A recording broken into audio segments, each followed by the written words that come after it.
En el siglo XVI, España era una gran potencia que expandió su poder gracias a la conquista de América. 2 siglos después, a inicios del siglo XVIII, esta situación había cambiado dramáticamente. España se encontraba en crisis, tanto en la metrópolis como en sus colonias. En este contexto, la dinastía que gobernaba cambió. Dejaron de ser los Habsburgo y entraron los Borbones. Y los Borbones emprendieron una serie de reformas conocidas como las reformas borbónicas para tratar de recuperar poder y encumbrar a España nuevamente como potencia mundial. Las reformas borbónicas proponían cambios a nivel político, económico, administrativo e incluso religioso. ¿Cómo estas reformas afectaron a nuestro territorio? Si quieren saberlo, quédense con nosotros. Soy Norma Martínez y esto sucede en el Perú.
A principios del siglo XVIII se da el cambio de dinastía de los Austrias o Habsburgo a los Borbones, ¿no?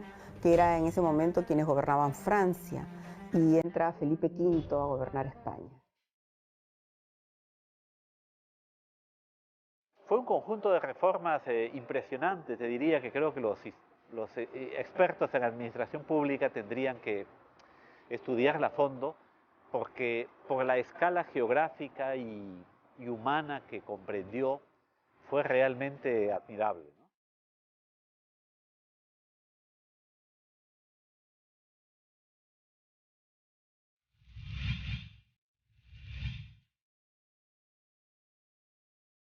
Entre 1664 y 1700, España fue gobernada por Carlos II, rey de la dinastía austriaca de los Habsburgo.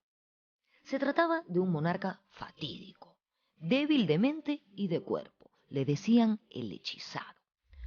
Su gobierno significó para España una marcada decadencia, caracterizada por derrotas militares y una grave crisis económica. España, que en el siglo XVI había sido la mayor potencia del mundo, a inicios del XVIII se había convertido en un país atrasado, comparándolo con Inglaterra y Francia, países que sí se habían industrializado. El hechizado murió sin dejar descendencia. Era estéril. En ese contexto, el rey de Francia, Luis XIV, pretendió colocar en el trono español a un pariente suyo, Felipe, duque de Anjou. Austria, Prusia e Inglaterra se opusieron a las ambiciones de Luis XIV. Esto devino en una confrontación bélica que duraría más de una década y se llamaría la Guerra de Sucesión Española.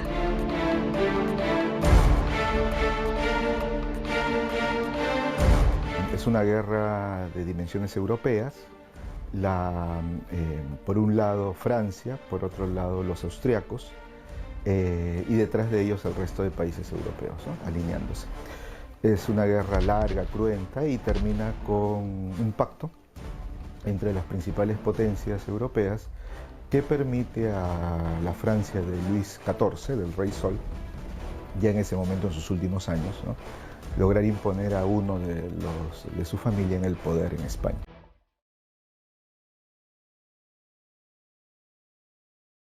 La guerra concluyó en 1713 con la Paz de Utrecht.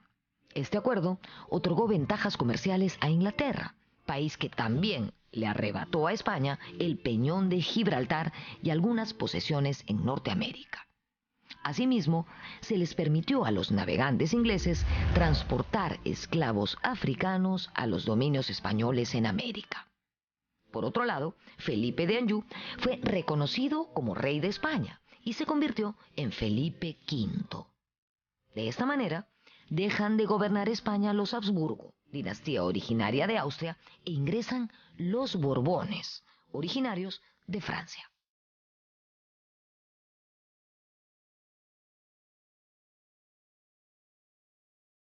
Aunque claro, las otras potencias europeas se aseguran de que no se dé la fusión entre las dos coronas, ¿no?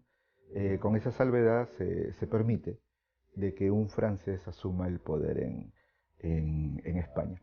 Y en este caso es Felipe V, ¿no? Quien se convierte en monarca español. Y a partir de ese momento empieza la dinastía de los Borbones en la península ibérica, que bueno, llega hasta nuestros días.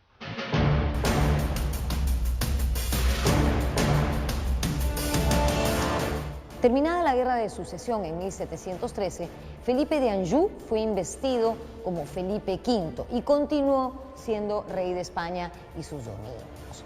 Uno de los objetivos de los Borbones era acortar la brecha económica y cultural entre España y países como Gran Bretaña y Francia.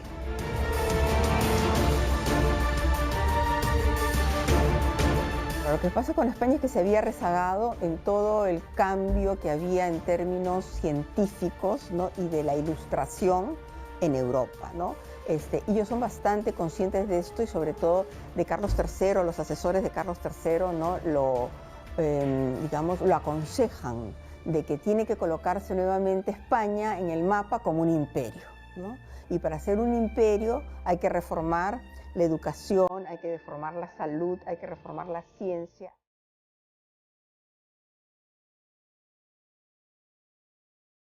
Los reyes Borbones se empeñaron en sacar a España de su atraso y hacerla recuperar su pasada condición de potencia europea de primer orden. Para ello, había que reestructurar ese extenso imperio.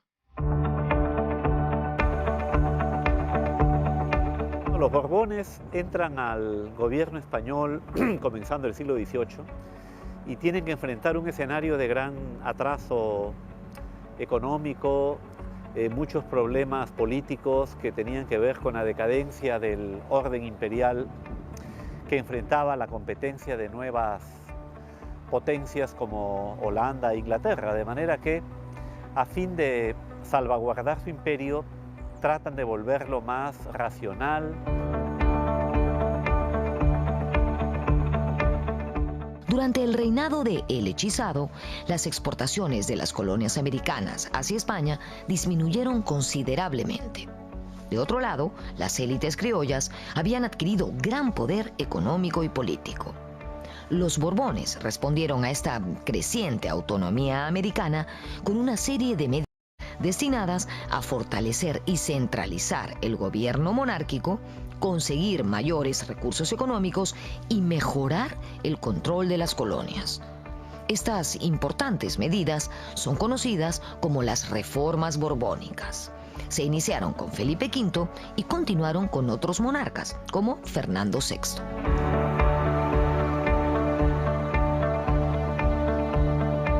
Fue en el reinado de Fernando VI, en 1746, cuando se implantaron una serie de importantes reformas. A este monarca le preocupaba muchísimo que la escolástica influenciara tanto la educación en España. La escolástica era una doctrina donde prevalecía la fe antes que la razón, y esto de alguna manera había retrasado los estudios de las ciencias exactas en España.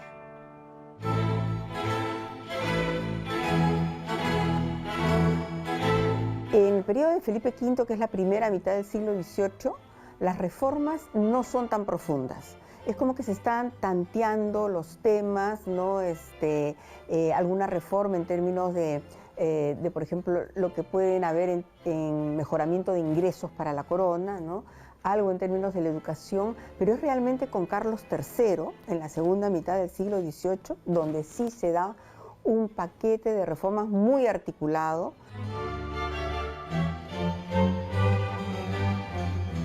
Las reformas alcanzaron su fase más radical durante el reinado de Carlos III, abarcando todos los ámbitos de la administración de los territorios en América. Uno de los principales asesores de Carlos III fue su ministro José de Gálvez, quien entre 1765 y 1771 fue visitador general en Nueva España, actual México. Allí estableció las intendencias, reemplazó a muchos funcionarios públicos y reorganizó el ejército.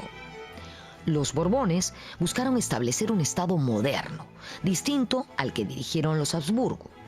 Para cumplir las reformas en la metrópoli y sus colonias, era necesario disponer de una burocracia profesional y entrenada.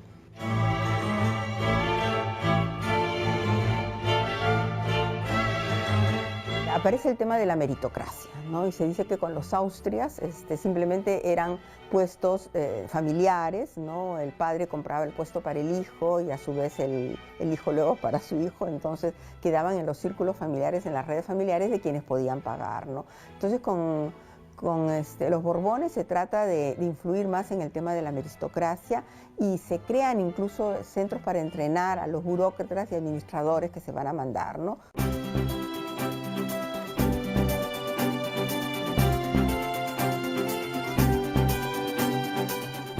Veamos las principales reformas realizadas en los dominios americanos. Comencemos por las de carácter político-administrativo. En el plano político, las reformas buscaban centralizar el control administrativo. En los cargos públicos se dio preferencia a los peninsulares sobre los criollos, es decir, a los europeos por encima de los hijos de españoles nacidos en América.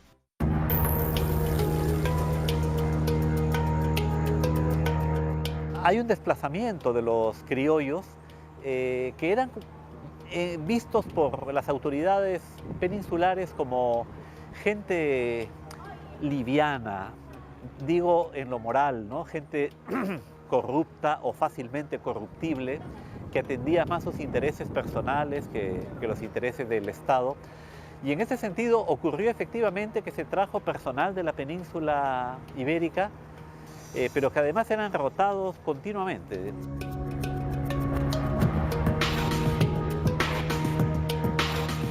Esta medida provocó resentimiento entre los criollos, que se sintieron marginados de lo que consideraban su derecho natural de gobernar su propio territorio, la tierra donde habían nacido.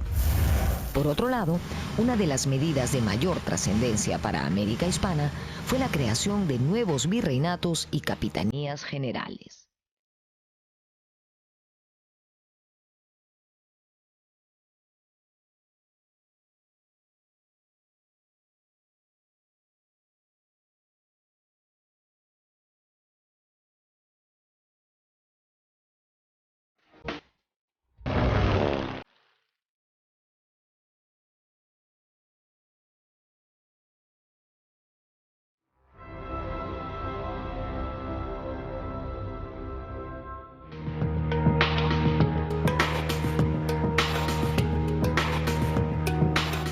Los objetivos de los Borbones era controlar eficazmente a sus colonias americanas.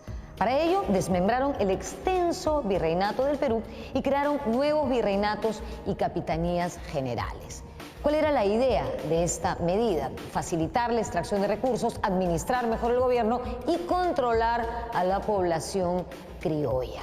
Así, se crearon los virreinatos de Río de la Plata y de Nueva Granada, que estaban del lado del Océano Atlántico y por ende mucho más cerca a la metrópoli española. Chile y Venezuela se convirtieron en capitanías generales. De esta manera, a finales del siglo XVIII, se empezaron a configurar los límites de los que serían los futuros países sudamericanos.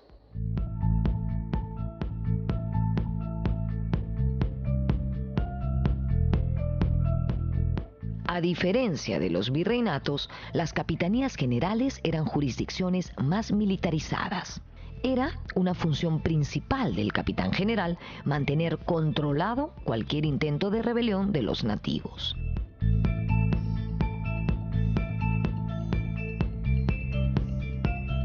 La idea nuevamente es el control. un espacio tan grande como era la América del Sur, solo bajo el virreinato de Perú, desde Panamá hasta Chile, ¿no? Les parecía demasiado amplio para controlarlo de una manera eficaz. Evitar el contrabando, evitar la piratería, y lo que hacen entonces es crear primero el virreinato de Nueva Granada, que va a ser lo que es ahora Colombia y Ecuador, y luego también Venezuela, ¿no? Que era Capitanía General, y después el virreinato del Río de la Plata, ¿no? Que va a incluir Montevideo, o sea, lo que es Uruguay, el Río de la Plata y el Alto Perú. La inclusión del llamado Alto Perú, la actual Bolivia, al virreinato del Río de la Plata fue motivo de conflicto. Esta región, llamada oficialmente Audiencia de Charcas, estaba integrada al Perú desde siempre. La actual Bolivia siempre había estado articulado al Perú. Tenían el circuito de Cusco a Potosí que unía este espacio y lo hacía realmente una unidad, ¿no? Económica, política también, ¿no? Y de educación, porque muchos individuos de la zona de La Paz venían a educarse al Cusco, por ejemplo, a la Universidad del Cusco y a los colegios del Cusco, ¿no? Entonces, era algo que funcionaba muy articulado y de pronto lo desgajan y lo mandan a formar parte del nuevo virreinato para que el Río de la Plata o Buenos Aires tenga la base económica que necesitaba para poder construirse como virreinato.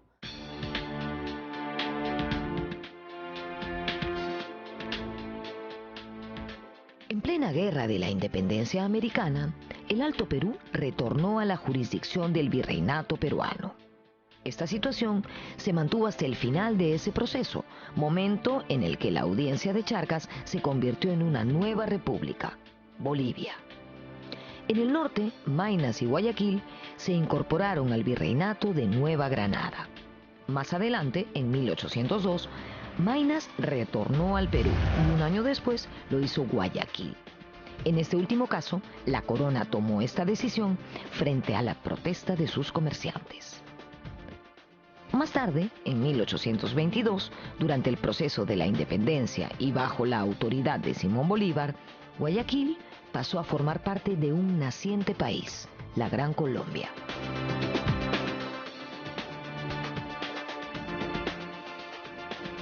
Los Borbones reemplazaron los corregimientos por las intendencias, según un modelo usado en Francia. Los corregimientos eran unidades administrativas que se habían desprestigiado bastante y que representaban un sistema caduco. La idea de implantar las intendencias era modernizar el gobierno e incrementar las rentas de la corona mediante una mucho más efectiva recaudación de impuestos. En 1784 se crearon en nuestro territorio 7 intendencias, a ver si me acuerdo de todas: Lima, Tarma, Trujillo, Huancavelica, Huamanga, Cusco y Arequipa. En 1796 se integró la Intendencia de Puno al Perú. Esas intendencias fueron la base para la creación de los departamentos durante la época de la República. A la vasta región amazónica se le llamó Comandancia General de Maynas.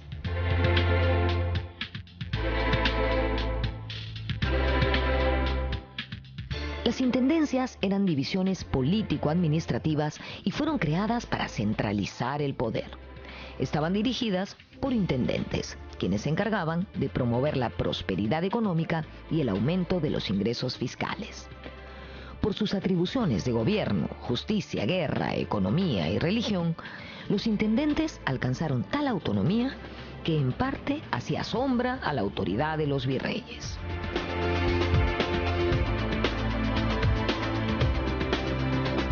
Que es un sistema que se había probado con éxito en Francia, y luego cuando vienen los Borbones a España, lo primero que hacen es tratar de también implementar el sistema de intendencias, que implica toda una división, ¿no?, geopolítica del espacio, bajo otro tipo de digamos, concentración, ¿no?, de la población, bajo las intendencias, que son macroespacios, ¿no? En el Perú se va a aplicar recién en la década de los 80, igual que en el caso del Virreinato de Buenos Aires, pero esto venía aplicándose en España ya desde comienzos del siglo XVIII.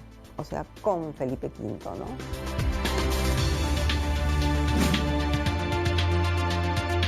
En 1784, poco después de la derrota de la Gran Rebelión de Túpac Amaru II, los intendentes reemplazaron a los corregidores, funcionarios que cometieron grandes abusos contra la población indígena y que además tenían fama de corruptos.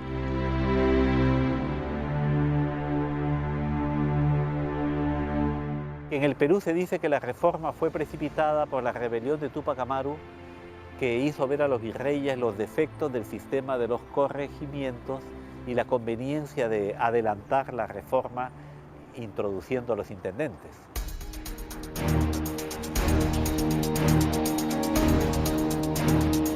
A diferencia de los Habsburgo, para los reyes borbones, el poder real provenía directamente de Dios y no de la Iglesia. Por este motivo, el Estado se encontraba por encima de todo, inclusive del poder papal.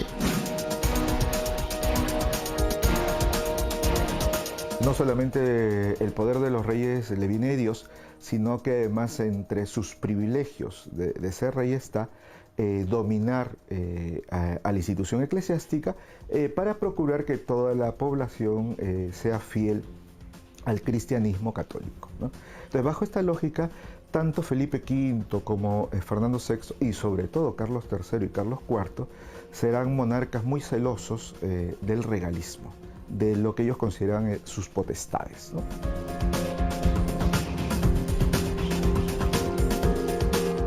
Conforme a su concepción del poder, los reyes borbones no vieron con buenos ojos a los jesuitas.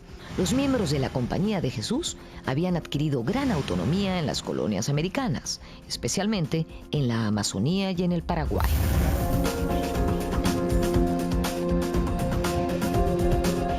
Si de lo que se trata es de dominar al aparato eclesiástico, como digo, para que ejerza su función cuasi estatal sobre el conjunto de la población, la Compañía de Jesús plantea un problema. Porque la Compañía de Jesús, a diferencia de otras órdenes religiosas, depende directamente del Papa, ¿no? Tienen el famoso cuarto voto, ¿no? Que es de obediencia absoluta al Papa.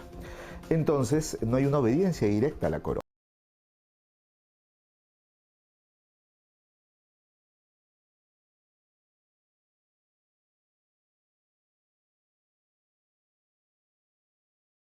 Españolas desconfiaban de los miembros de la Compañía de Jesús, es decir, de los jesuitas. Los jesuitas habían acumulado mucho poder económico, tenían propiedades, haciendas, tierras y además eran fieles al Papa por sobre cualquier rey. Fuera de esto, los jesuitas eran los encargados de la educación en la época colonial. Ellos dirigían colegios donde estudiaban los criollos más adinerados y los jóvenes de la nobleza india. Allí les inculcaban el orgullo que deberían sentir por su condición, y esto definitivamente estaba en contra de los intereses reales.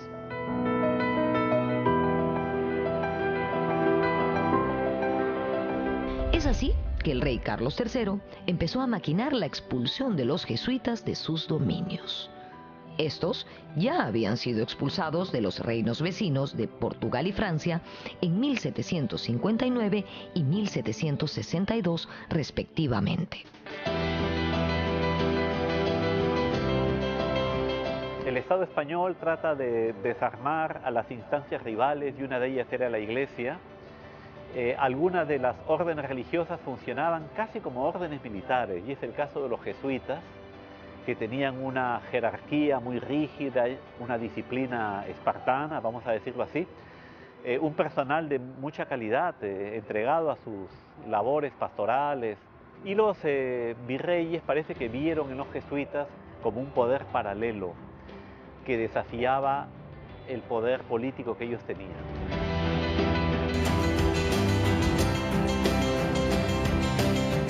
En 1766, los jesuitas fueron acusados de estar entre los instigadores del motín popular de Madrid, el motín de Esquilache, donde fue atacado el Palacio Real. El motín de Esquilache en Madrid, donde Carlos III tuvo pánico de que realmente la masa de población que se acercó al Pardo, a su palacio, pudiera ingresar y pudiera poner en riesgo su vida. Aparte de eso, en 1765 se había dado también en Quito la insurrección de los barrios de Quito, donde también se acusa a los jesuitas de haber estado infiltrado en esta conspiración, digamos, que llevó al movimiento de los barrios de Quito, ¿no?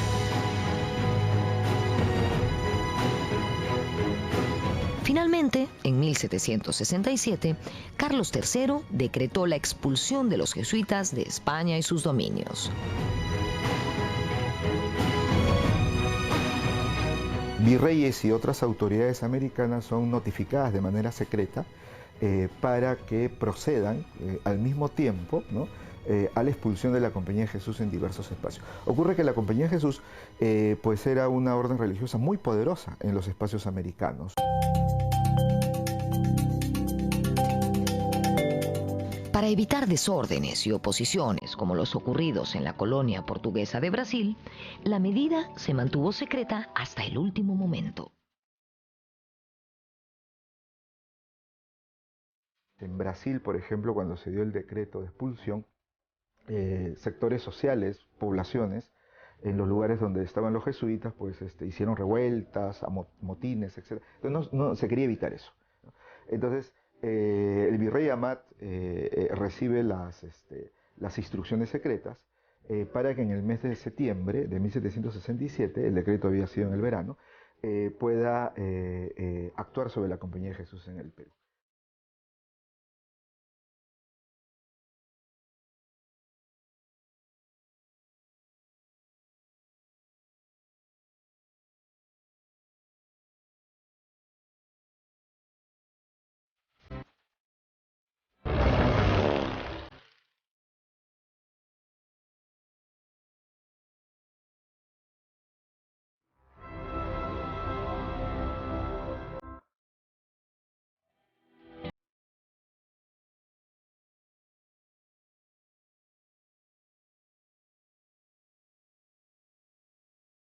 Fue el virrey Manuel Amat y Junyent, este señor que está aquí atrás y que sí, era el amante de la Perricholi, quien en 1767 cumplió la orden real de desterrar de nuestro territorio a los jesuitas.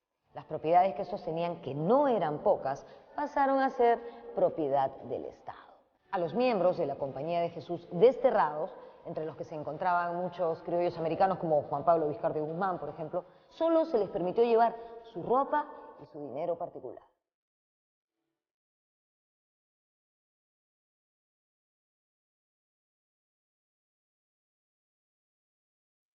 En el caso de Lima, efectivamente, el 9 de septiembre en la madrugada, una auténtica operación militar, se procedió a entrar a todas las casas de los religiosos, a reunirlos, a leerles el decreto de expulsión y proceder a agruparlos, a hacer los inventarios del caso y trasladarlos a lugares idóneos de la costa peruana para esperar los barcos y sacarlos, expulsarlos del Perú rumbo a Italia. Esto ocurrió en todos los virreinatos de América.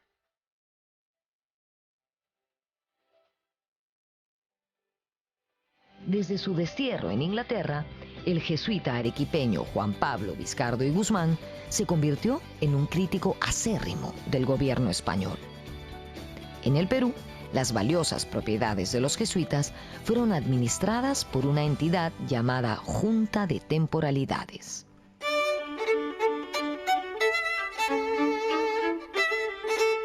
Por varias razones los expulsan a los jesuitas, ¿no?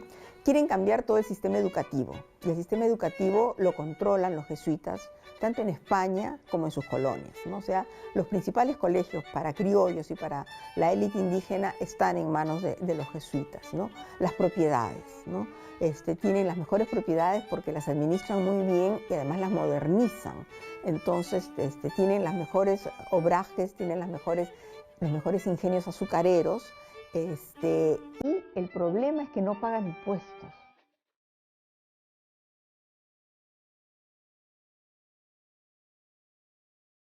Parte del dinero recaudado por la venta de las propiedades jesuitas fue a parar a manos privadas. Uno de los objetivos de las autoridades era invertir este dinero en la modernización de la metrópoli española y sus colonias. Sin embargo, las continuas guerras libradas por España en Europa conspiraban contra este propósito.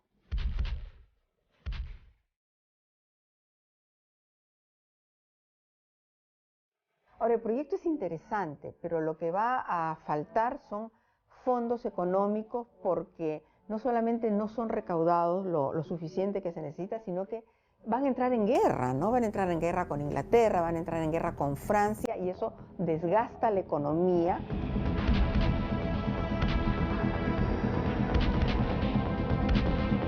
O sea, lo que tenían reservado para las reformas, ¿no? Simplemente se va a cubrir estos problemas bélicos, ¿no?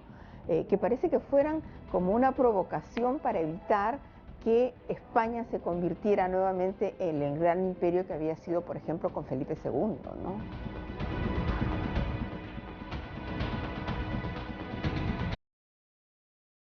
Los Borbones usaron el mecanismo de las visitas generales para conocer de cerca la problemática de sus colonias. En 1776 llegó al Perú el visitador general José Antonio de Areche, quien había estado en Nueva España junto al mismísimo José de Gálvez. En el virreinato peruano, Areche denunció la corrupción de autoridades, el contrabando y el abuso de corregidores. La presencia de intendentes y visitadores recortaba las atribuciones de los virreyes.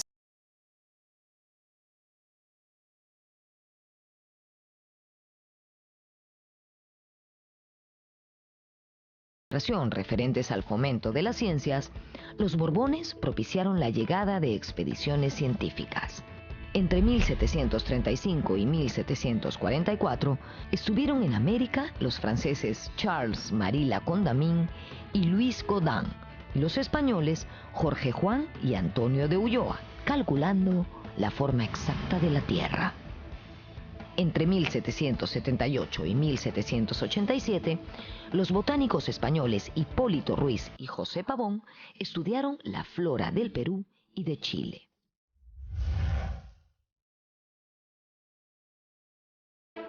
Bueno, en el campo económico fue importante también la llegada de expediciones científicas o tecnológicas por las cuales el Imperio Español trató de promover la diversificación productiva y la modernización económica. Por ejemplo, quiero poner de relieve la expedición mineralógica del barón de Nordenfleet, que llegó en 1789, entraron por Buenos Aires, luego llegaron a Potosí, después al Perú, para tratar de modernizar los procesos de refinación de la plata.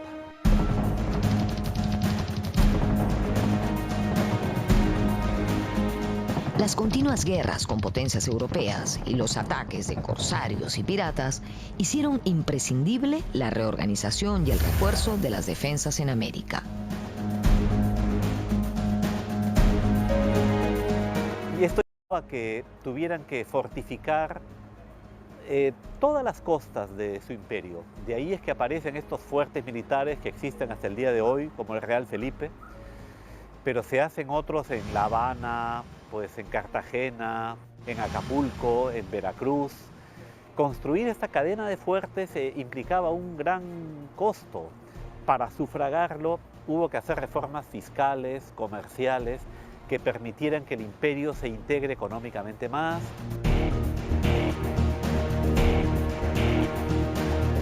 Los Borbones se plantearon acabar con el antiguo sistema de soldados buscadores de fortuna, como había ocurrido durante el siglo XVII. Para ello, establecieron 3 unidades. La primera, el ejército de dotación, que reemplazó la organización de las antiguas plazas americanas. La segunda, tropas de refuerzos apostadas en España y listas para partir a América cuando hiciese falta. La tercera, milicias conformadas por la población local de las colonias, organizadas de acuerdo a la ocupación y origen étnico de sus integrantes. En el plano interno, en el siglo XVIII, la corona española mandó militarizar extensas áreas del virreinato peruano. Por ejemplo, Huarochirí en la Sierra Limeña y la Sierra Central, donde había llegado la rebelión de Juan Santos Atahualpa.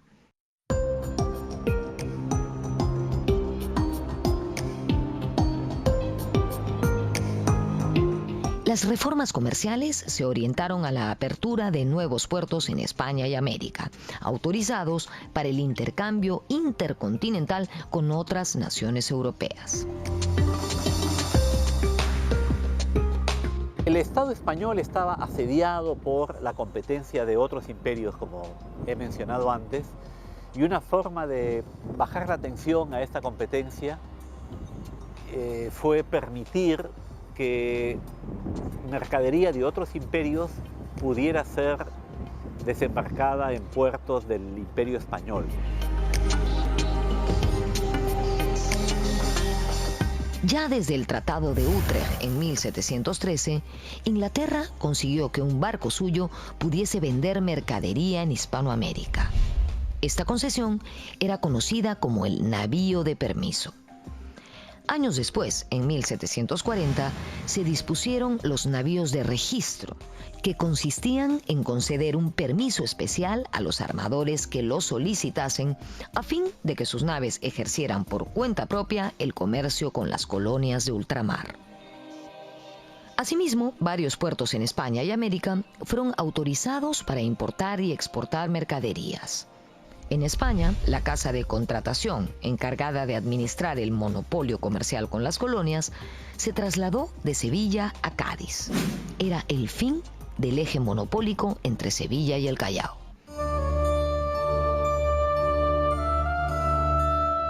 Hubo varias reformas en el campo económico. Una de ellas fue la liberalización del comercio ultramarino, que implicó romper los monopolios que tenían ciertos puertos y dentro de los puertos ciertos gremios de comerciantes para el comercio ultramarino, ¿no? Que es lo que llamaríamos hoy el comercio internacional entre la cabeza del imperio y las colonias.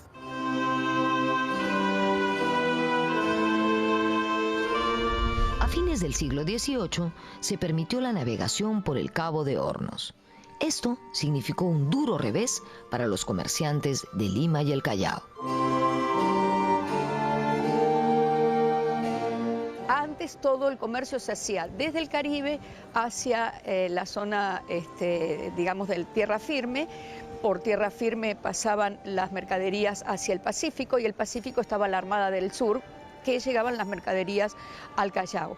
Como esta zona ya está muy conflictiva con toda esta situación de los ingleses, lo que se abre a partir de 1740 es una nueva ruta, que es la ruta por el Cabo de Hornos. Esa ruta entonces permite que los barcos ya ingresen, por ejemplo, que lleguen en el primer punto de parada sería Buenos Aires, pasan por Cabo de Hornos, paran en Valparaíso y siguen hasta el Callao.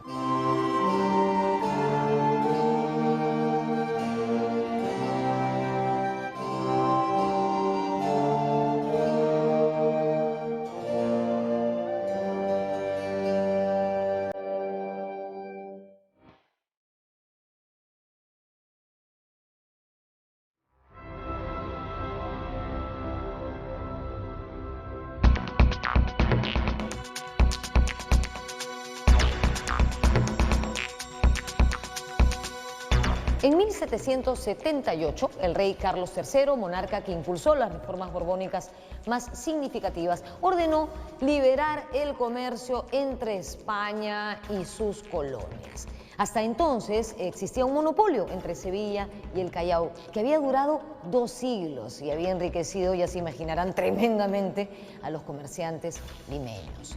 A raíz de esta medida, otros puertos de esta zona, como Valparaíso, Buenos Aires o Guayaquil, comenzaron intercambios comerciales recibiendo mercancías de España, de Holanda, de Inglaterra, de Francia, y esto evidentemente causó estragos en la economía del Callao, el principal puerto del virreinato.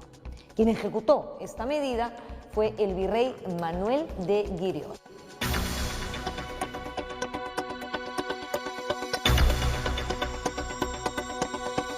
En realidad no es un comercio libre, sino que sigue siendo un comercio protegido, pero es una ampliación del comercio. Es decir, se abren muchos puertos en América que existían, pero se permite el comercio, y otra cantidad también importante de puertos en España. Eso genera que haya una ampliación del comercio, ya no es solamente los 4 puertos principales como era Panamá, Portobelo, Cartagena, Veracruz y el Callao, sino que va a haber muchísimos puertos más. Una de las causas de la gran rebelión de Túpac Amaru II fue el establecimiento del comercio libre en 1778. El ingreso económico de los arrieros se redujo.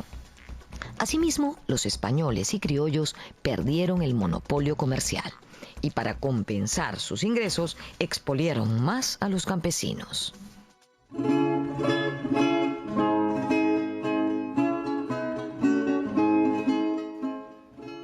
Otra de las grandes reformas borbónicas fue la referida a los impuestos. Esta medida buscaba modernizar el sistema fiscal. Con los Habsburgo habían numerosos impuestos, pero eran poco efectivos porque había muchísima evasión. No como ahora, ¿no? Que nadie evade impuestos, me imagino. Con los Borbones se crearon aduanas en varias ciudades, como La Paz, Cochabamba y Buenos Aires. Se redujo el impuesto al comercio exterior, pero se elevó para el comercio interior. La alcabala, que sería una especie de IGB actual, pasó del 2 al 6%. Se crean nuevos impuestos, el impuesto sobre el aguardiente de 12.5%, que es un impuesto muy muy alto. Se sube la alcabala, que es el impuesto de compra y venta, del 2 al 4%, luego al 6%. En Perú se introdujo lo que hoy es quizás el impuesto más rendidor del Estado peruano, que es el impuesto a la venta, que en este caso es el impuesto de alcabala, pero también el impuesto selectivo al consumo, se llama hoy en día, y se introdujo en 1777 como impuesto al aguardiente. Fue la primera vez que un producto de consumo masivo fue gravado con un impuesto que no se sabía bien si su finalidad era desincentivar el consumo de una bebida pues embriagante que podría ser peligrosa para la salud o el orden moral y social, o si la idea era aprovechar el consumo extendido para recaudar. En el caso de las alcabalas es el impuesto de compra-venta, ¿no? O sea, los grandes productores de vinos, los productores de textiles, de grandes obrajes, pagan igual que el pequeño productor, ¿no? Incluso hay algunos productos que para los pequeños productores, que son los indígenas sobre todo, están protegidos, ¿no? El indio no paga alcabala por los productos naturales, digamos, ¿no? O sea, no paga alcabala por el maíz, no paga alcabala por la coca, pero sí por productos de origen europeo.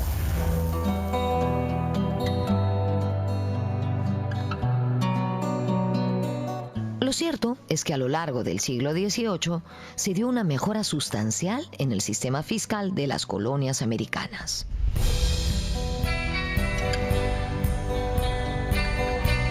La recaudación fiscal es una de las variables que tiene mayor crecimiento en la economía colonial. Así como crece el comercio, crece mucho la recaudación de impuestos, que más o menos se triplica de mediados a finales del siglo XVIII.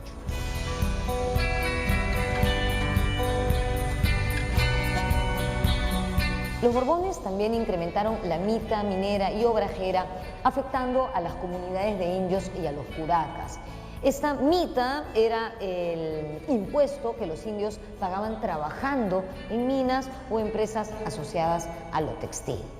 Esta medida provocó rebeliones en la sierra, como la caudillada en 1780 por José Gabriel Condorcanqui Túpac Amaru II, que se rebeló contra los abusos de los corregidores y el alza de impuestos. Aquí vemos este retrato de Túpac Amaru en el Museo Nacional de Arqueología, Antropología e Historia, que una vez más amorosamente nos acoge.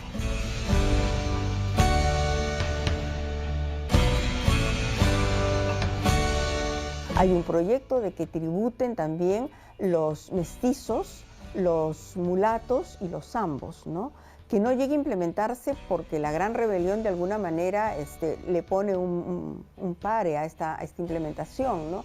Pero existía esa idea, ¿no?, de que tributaran mestizos, ambos y mulatos, porque con eso, como era una población que había crecido mucho. Con el paso del tiempo, los tres grupos étnicos, español, indígena y africano, se mezclaron, dando paso a una sociedad variopinta. Esta situación llamó la atención y preocupó al virrey Borbón Manuel de Amat y Junyent, quien mandó a realizar una serie de pinturas sobre estas mezclas, los llamados cuadros de castas. Estas pinturas fueron enviadas a España para que en la metrópoli conocieran mejor esta realidad. En el aspecto social, los Borbones estuvieron interesados en ejercer el control, en controlar a la población y mantener el orden público. Por este motivo, se construyeron espacios públicos cerrados para que la población pudiera divertirse, como plazas de toros, teatros y coliseos de gallos. Los toros eran antes en las plazas mayores, ¿no?, de los diferentes pueblos. En la plaza ponían ahí una parafernalia para que se llevaran a cabo los toros. Lo que hace Amat en ese sentido, como reformista y bueno, muy tocado por todo lo que eran las reformas borbónicas, es buscar un espacio cerrado, que va a ser Hacho, ¿no? Entonces, ahí están, fácilmente los pueden identificar, quiénes han entrado, dónde están sentados, etcétera, ¿no? Este objetivo de control y orden en los espacios públicos también se manifestaba en las procesiones, cuyos recorridos eran diseñados estrictamente por las autoridades. Las reformas borbónicas propiciaron la decadencia de la nobleza criolla, además de la mutilación del territorio con la creación de nuevos virreinatos. A nivel continental, provocaron el malestar de las élites criollas. Estos sectores sociales finalmente rompieron con la metrópoli y poco después lideraron el proceso emancipador. Parecía que el Estado español se había modernizado, había sido ganado por ideas más modernas, en cierto sentido liberales, y uno diría, ¿para qué me voy a independizar si ya el propio Estado español está haciendo lo que nosotros querríamos hacer si nos independizáramos, ¿no? Así que por ese lado más bien pudo ser un antídoto.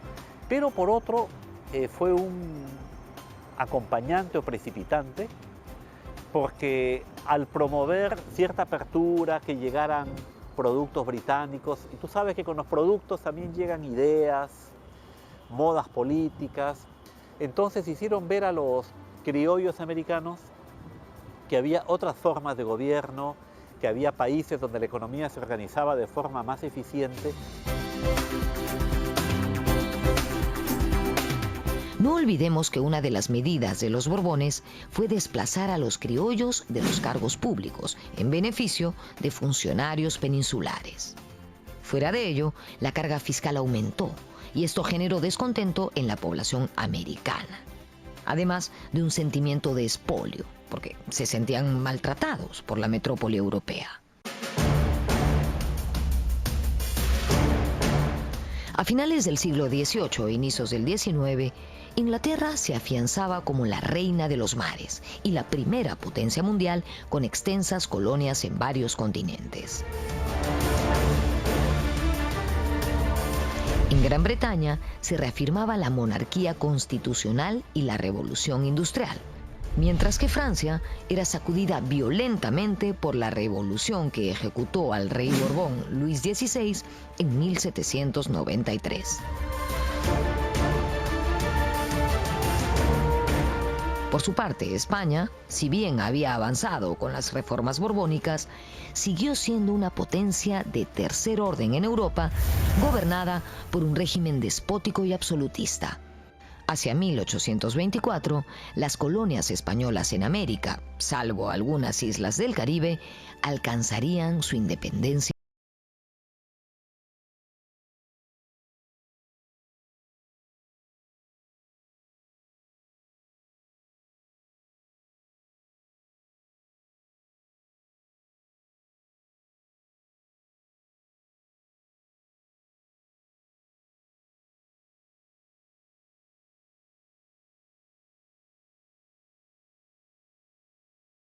Las reformas borbónicas del siglo XVIII fueron un esfuerzo por modernizar España y sus colonias, pero desde la perspectiva de una monarquía absoluta.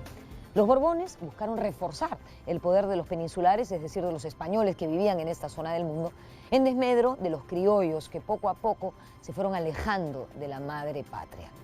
Paradójicamente, las reformas borbónicas que buscaban recuperar el poder de España terminaron convirtiéndose en causas que motivaron nuestra independencia. Extraño, ¿no? Pero así es la vida. Nos vemos en la próxima.